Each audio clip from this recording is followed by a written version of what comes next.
years away. Quite literally. Will Tidwell, a younger gentleman. I wish I didn't have this big heart. People just do nothing but hurt me. Anybody can dream the dream. Anybody can have a goal, but see, you're gonna be a neighborhood hero. You just keep shining, young king. Hey, what's going on, man? This is Will Z Tidwell with Speak Up Z, and you are tuned in to another edition of Z Speaks, man. The podcast where we talk about real things with real people. Everything from, business, to life, mental health, and everything else in between. And I got a really, really special episode for you guys today. We're going to be talking about something really dope, man. Something that everybody's obsessed with. Success. But before we, tap into that and answer a few questions that I got from the audience, and things of that nature, man, we got to go into a quick prayer just to make sure we start off this thing right. So let's do a quick prayer together, and we'll get right into the show. All right? Bow your heads real quick. God, we just come to you thanking you for another day of life. All that you do for us day in and day out. God, sometimes we can get so busy and so consumed and so caught up in what it is that we're doing in our day-to-day life. We never just slow down long enough to say thank you.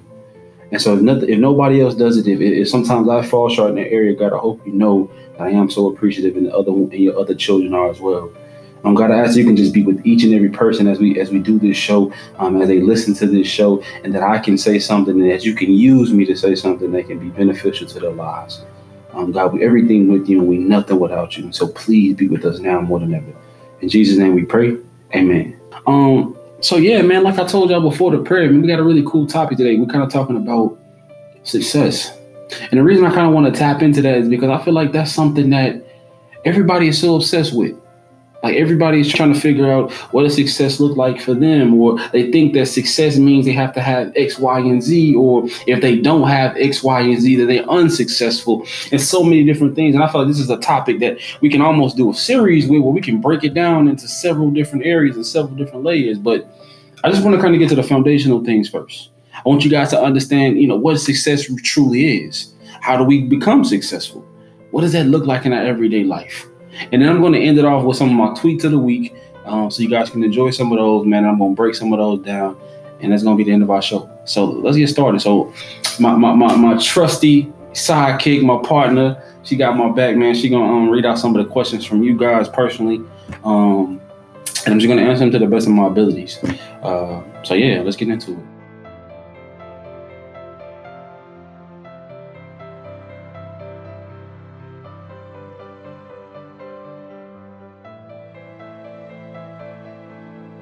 That's a good question. What is the true definition of success? I think one of the most profound answers that I ever heard when it comes to what does it truly mean to be successful, and what does that look like when you're walking in your purpose? And I said this so many times before, it's understanding that there was something that we were put on this earth to do, because oftentimes we automatically think when we hear success, we think that's material things, we think that's money, we think that's the things that everybody else equates to happiness, that everybody equates to success, the things that you can tangibly touch. But what people don't understand is that when you're talking about success, when you're talking about purpose, it's understanding that when you were put here to do something special, like when God saw you, when he made you, he said, I need this person to go down to earth and do this for me on my behalf. I'm going to insert something into him that only he or she can do, and I need them to give that to the world. So when you start talking about success and you start talking about purpose, it's understanding first that God put that special thing in you.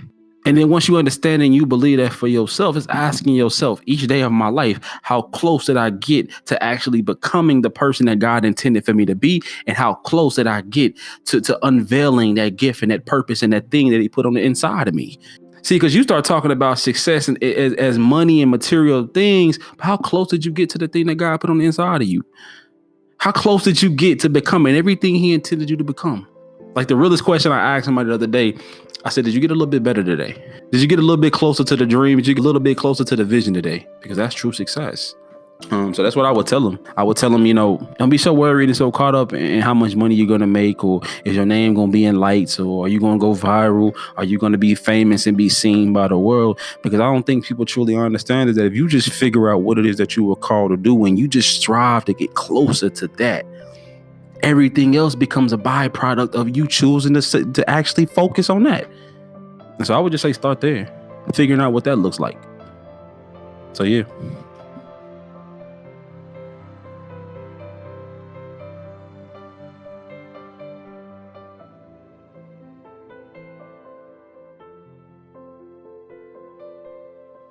That's a good question. What does walking in purpose feel like?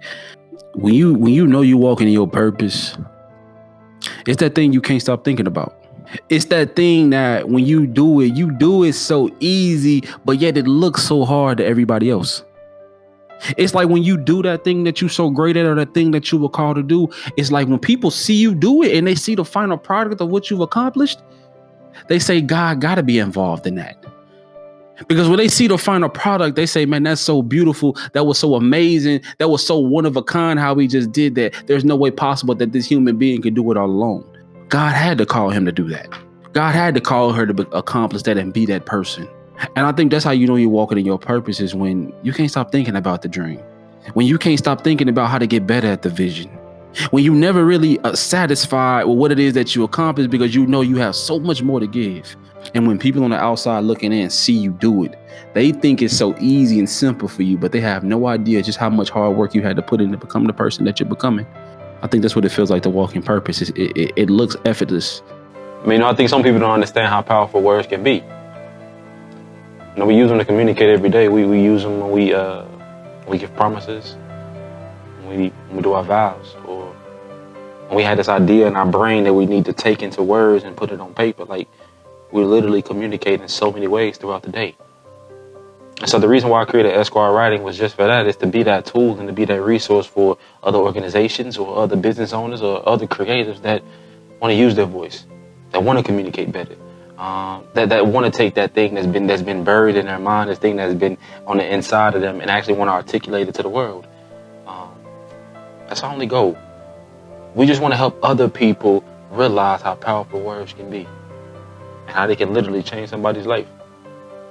So please, man, reach out to Esquire Writing today and let us help you show the world just how powerful your message, your brand, your platform, your creativity truly is. Love.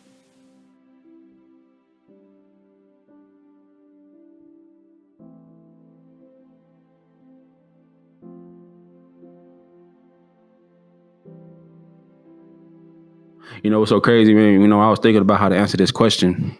You know, most people thought I probably would say something giving like steps or giving like clues, you know, because there's so many different successful, you know, gurus and business coaches and educators and teachers and all these different people always trying to give advice on how we can be successful in this life, giving us steps and giving us secrets and read this book and do this and become this person. And all of that is cool and great. Again, I think sometimes it's crazy how we automatically, you know, attach success to how much we have and how much we own and all of those different things, which are cool. But I think we've been missing something that's been right in front of our face the whole time. Well, love. You know, because I never really truly believed in that term where they talk about being self-made, because nobody truly is in this life. Because if you really think about it, anybody that is successful, anybody that has been successful in this life, they didn't do it alone. You could be brilliant. You could know all of the things in the world. You could be this smart person. But really, when it comes down to it, it's really about who do you know? What type of relationships have you built? What type of bonds do you have with people? And when you start talking about that, what really leads to a dope relationship with somebody? And that's in any type of relationship, business, personal, religious based, whatever the case may be, whatever type of relationship we're talking about. It's how much love is involved in that relationship. What type of mutual respect is involved in that relationship? What type of genuineness do we have in this relationship? What type of loyalty do we have in this relationship? Because those make for the best ones.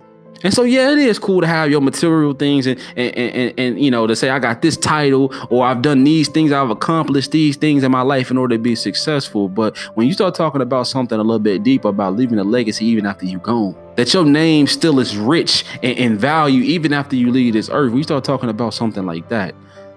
When God places these certain people into our life, when he gives you those special people, man, that do love and that do care for you and they do reciprocate the value that you give to them, just be there for them. Talk to them about your dream. Talk to them about what it is that you want to do. And if they like-minded like you, if they got your back like you got theirs, if they willing to give like you give and do them things for you, man, hold on to them. Because what people don't get is that this world already got enough of everything else. All right, we got enough money. We got enough cars and clothes and material things. And we got enough hate. We got enough of all of that. But we could always use some more love. So most people might not even understand truly how success and how love go hand in hand, but it's all back predicated to who you know, to the relationships you build. And the best relationships are going to be built on love. Everything stems from that. And I think the sooner we understand that concept, the sooner we believe in that in our heart, success becomes inevitable. So I hope that really helps, man. And I hope that wasn't too over nobody's head. And I hope it, it really speaks to something. Y'all see the deeper message in what I'm saying there.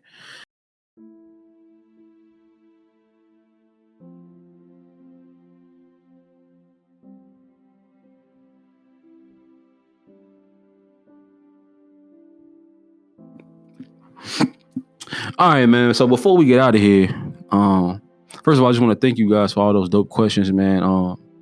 And I really hope I said something that really resonated, that really stuck with you, that really spoke to your life. And I just really wanted to kind of start that conversation around success from a different point of view, and not just trying to come in here and give hacks and give all of those different things. Cause y'all heard it all day. So I wanted to come from a different angle, and I really hope it spoke to you guys. But next, man, I want to do kind of my favorite segment, a new segment, where we're talking about some of the tweets of the week, some of my favorite tweets that I've tweeted here recently, and they'll be popped up right here in my corner, so you can read along and kind of see those. And I want to just kind of read the tweet and kind of just get my mental process of why I said it, what I meant when I said it, that type of thing.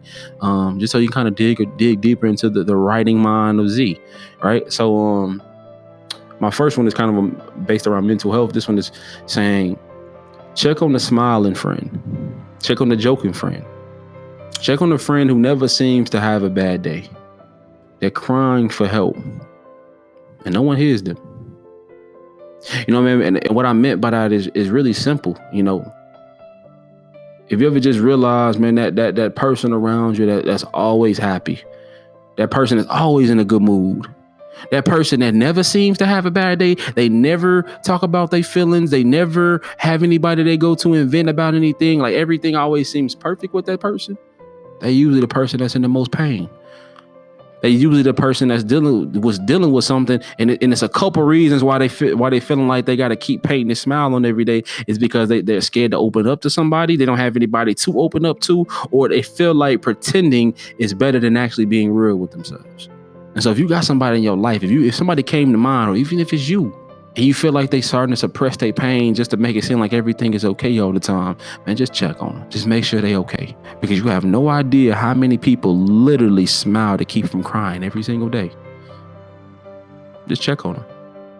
All right, so this next one is kind of based on kind of more of a life tip type of deal, where I said that at some point you get tired of being financially irresponsible and you just crave better for yourself.